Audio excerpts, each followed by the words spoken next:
that they don't want you preaching to them.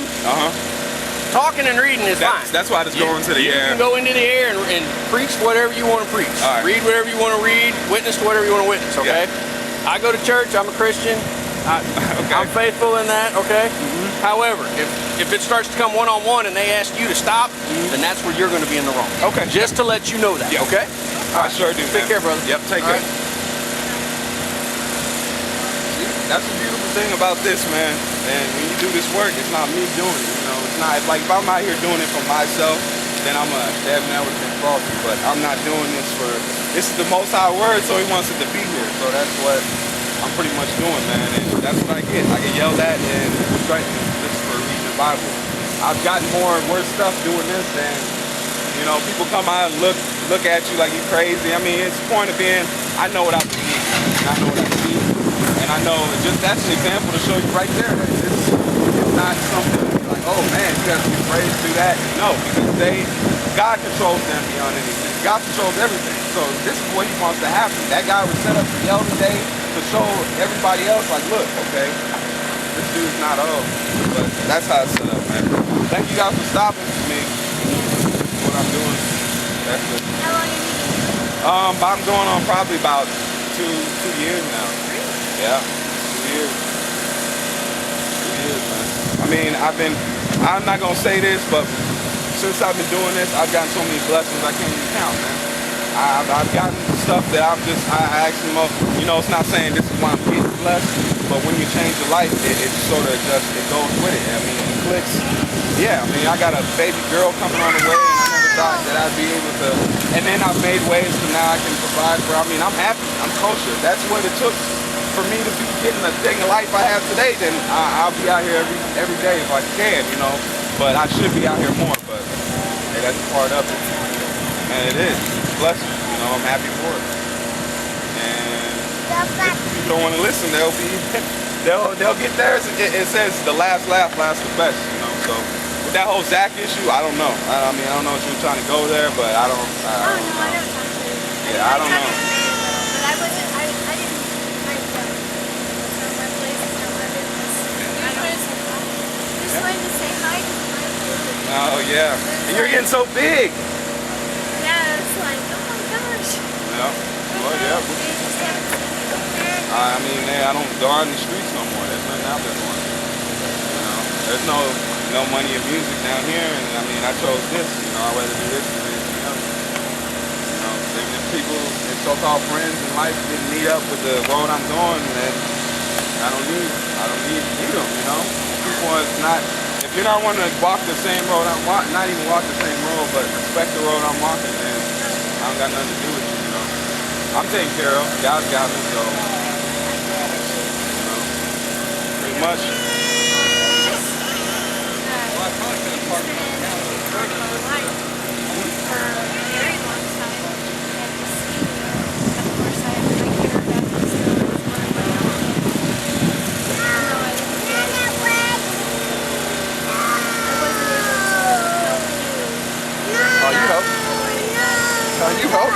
You helped enough. You know, you did what you had to do.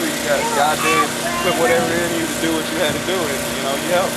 I mean, it brought me here. I'm here to where everything I've done in the past was to bring me here to do what I'm doing now. You know? So, you know, that's pretty much the basis of it. You know, and God throws you different places sometimes. You know, and this is probably one of the.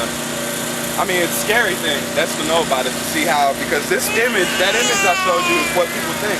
You know, you'll have people going to churches 20-some years, 30 years, and don't know nothing. They don't know nothing. Literally, there's pastors that don't know any, like you, I used to think these pastors are so smart, they used to have everything figured out because they project that holiness, you know? But on the inside, they're filthy. The inside, they're filthy. Just like this Penn State coach. You know, just like all these, you think these higher people that you're supposed to look up and respect, those are the ones who are doing the most wicked in this world.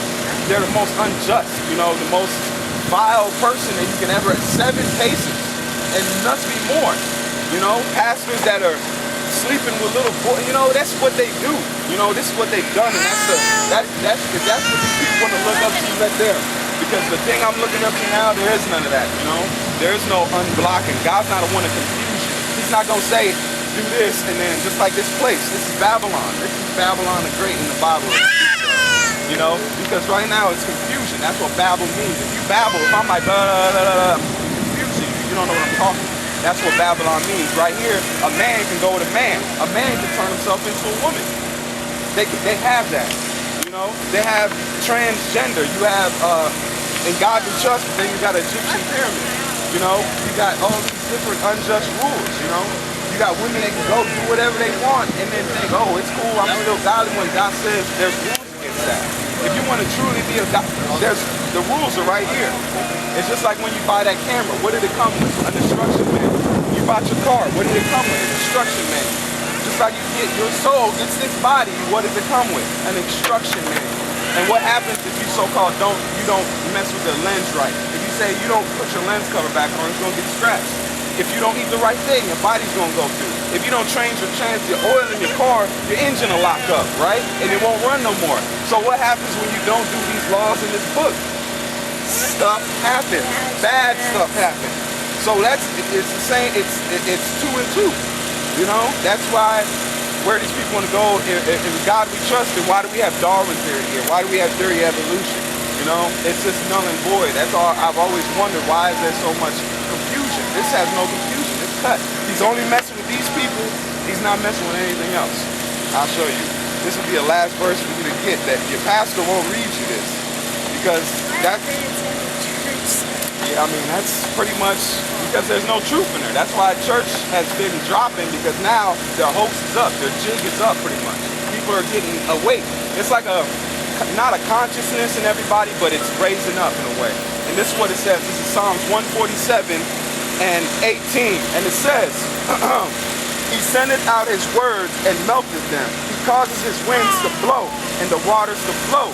He showeth His words unto Jacob, His statutes and His judgments unto Israel. He hath not dealt so with any nation. As for His judgments, they have not known them. Praise ye the Lord. That says nobody else. That's why the prophets in this book were Israelites. Moses was an Israelite. Samson was an Israelite. What they call Jesus was an Israelite. He's only dealt with, why has there not been an Asian prophet that has come out and showed you some truth? It hasn't. Because they put, even these so-called, if the prophets were still around today messing with them, then why aren't they showing anything? Because we fell. When we went into slavery and we fell off and we went into different, with Christopher Columbus, the conquistadors, all that, that's why there's no more prophets. That's why there's no more books being written. You get what I'm saying? When these people went down, it seems like the pipeline to God just ceased. Did it not? Where has there been any great prophets since Israel is fallen? As in Negroes, Latinos, and Native Americans. There has not been. But now we're raising up. And this is what, I got one more for you. I know these scriptures just, I think it's Deuteronomy.